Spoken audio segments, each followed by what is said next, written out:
Sebelum melanjutkan, jangan lupa subscribe dulu, terima kasih. Bab 422, Aku akan membalas dendam.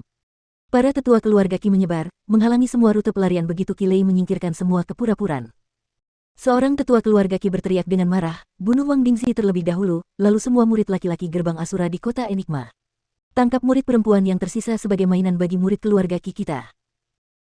Benar sekali, jika para murid perempuan gerbang Asura ini berani melawan, telanjangi mereka dan arak-arakan mereka di sekitar kota selama 3 hari. Lalu bunuh mereka.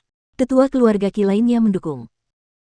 Jelas, para tetua ini benar-benar murka oleh kenyataan bahwa Wang Dingxi berani membunuh tetua keluarga Qi mereka, Qi Tian dan begitu banyak murid inti dan pengawal tingkat tinggi. Bertarung 1 lawan 1, mereka bukanlah lawan Wang Dingxi, tetapi keluarga Qi mereka memiliki 4 ahli alam Sein. 4 ahli alam Sein menyerang bersama, mereka pasti bisa membunuh Wang Dingxi. Qi Lei mengeluarkan teriakan keras, momentumnya meningkat ke puncak saat ia memanggil roh bela dirinya, seekor elang besar. Elang itu seluruhnya berwarna hitam, memancarkan lapisan lingkaran cahaya hitam. Qi Lei segera mengubah jiwanya dan menerjang ke arah Wang Dingxi untuk menyerang.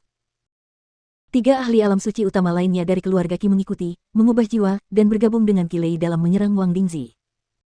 Dilihat dari tindakan Qi Lei, tampaknya ia bermaksud agar para tetua menangani Huang Xiaolong dan murid-murid gerbang Asura.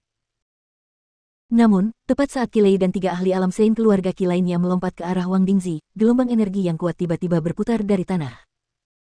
Dalam keadaan terkejut, mereka berempat melihat 4 jejak telapak tangan menembus angkasa, tiba di hadapan mereka dalam sekejap mata.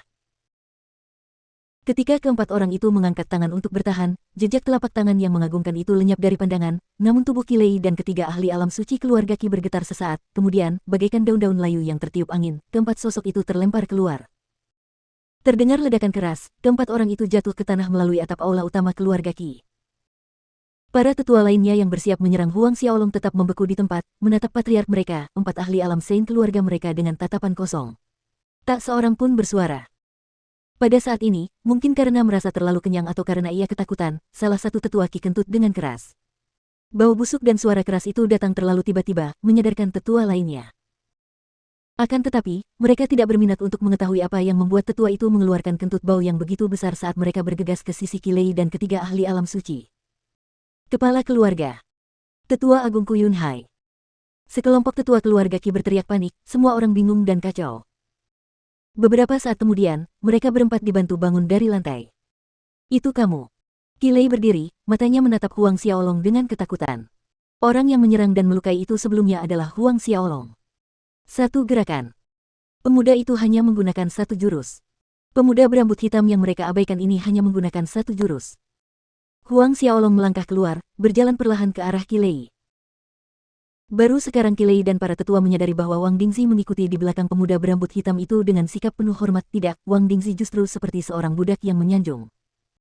Semua orang di pihak keluarga Qi tercengang. Siapa kalian? Teriak Qi Lei, di belakang keluarga Qi kami ada Sekte Dewa Kosmos. Kami adalah orang-orang Sekte Dewa Kosmos, apa yang ingin kalian lakukan? Meskipun mereka tercengang dengan perilaku budak menjilat Wang Dingxi, baik Qi Lei maupun para tetua tidak mengaitkan pemuda berambut hitam itu dengan Huang Xiaolong. Secara tidak sadar, mereka menolak gagasan itu, bagaimana mungkin penguasa gerbang Asura tiba-tiba meninggalkan markas, dan bagaimana orang itu bisa muncul di kota Enigma mereka. Huang Xiaolong terkekeh dingin, tentu saja aku tahu bahwa keluarga Qi-mu adalah anjing yang dibesarkan oleh kultus Dewa Kosmos. Keluarga Qi adalah anjing milik kultus Dewa Kosmos. Pernyataan Huang Xiaolong yang blak-blakan membuat Qi Lei dan tetua keluarga Qi tampak jelek. Meskipun keluarga Qi berpengaruh di kota Enigma, sampai-sampai mampu menekan penguasa kota, pada akhirnya, mereka hanyalah seekor anjing yang dipelihara oleh kultus Dewa Kosmos. Mereka ingin menyangkalnya, tetapi itu fakta yang jelas. Qi Lei segera menenangkan diri, berkata dengan dingin, meskipun keluarga Qi kita hanyalah anjing milik kultus Dewa Kosmos, kita tetaplah anjing yang berguna. Jika kau membunuh kami, kultus Dewa Kosmos tidak akan membiarkanmu pergi, sebaiknya kau pikir-pikir dulu. Huang Xiaolong tidak peduli lagi dengan Qi Lei, dia menoleh ke Wang Dingxi dan berkata, sampaikan perintahku, semua pengikut gerbang Asura harus menutup semua pintu keluar di kota Enigma, tidak ada satupun pengikut keluarga Qi yang diizinkan meninggalkan kota. Baik, Yang Mulia. Wang Dingxi terkejut namun dia menuruti perintah Huang Xiaolong. Yang berdaulat. Qi Lei dan yang lainnya mendengar penghormatan Wang Dingxi kepada Huang Xiaolong, dan sama seperti reaksi Qi Tian, setelah sesaat terdiam, mereka semua diliputi rasa takut. Identitas pemuda berambut hitam itu sangat jelas, hanya ada satu orang yang bisa disebut Wang Dingzi sebagai penguasa. Penguasa Gerbang Asura. Setelah memberi perintah pada Wang Dingzi, Huang Xiaolong langsung berjalan menuju aula utama Qi Mansion. Qi Lei tidak dapat mempertahankan ketenangannya lebih lama lagi, terhuyung mundur karena panik. Huang Xiaolong mengarahkan jarinya ke udara, jari jiwa absolut langsung menembus alis Qi Lei. Qi Lei terjatuh, mati sebelum ia menyentuh lantai. Para tetua keluarga Qi menjadi pucat pasi menyaksikan ini. Tiba-tiba, salah satu tetua keluarga Qi melompat ke langit, mencoba melarikan diri. Huang Xiaolong melambaikan tangan kanannya dan sebuah cincin bundar emas terbang keluar dengan kecepatan tinggi, mengejar tetua itu dalam waktu singkat. Dalam kilatan cahaya terang, cincin emas itu mengunci ruang di sekitarnya. Tetua itu terjepit ke udara, tidak bisa bergerak sama sekali. Cincin emas ini adalah harta surgawi nomor 9, cincin pengikat dewa.